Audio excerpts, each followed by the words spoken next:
Hello, I'm Dr. Rebecca Klemm, the Numbers Lady, and I want to tell you about Roll, Count, Move, a game activity that I developed with second graders. Teachers said to me they wanted some kind of activity that they could learn with, so when the students got what they called the wiggles, that we could do something in the classroom that wouldn't hurt anything, and they would get up and do some exercise. So, Roll, Count, Move is it.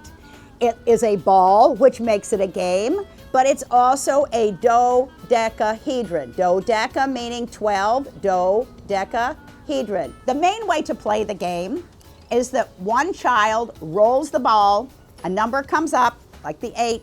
Another child then gets to pick a card.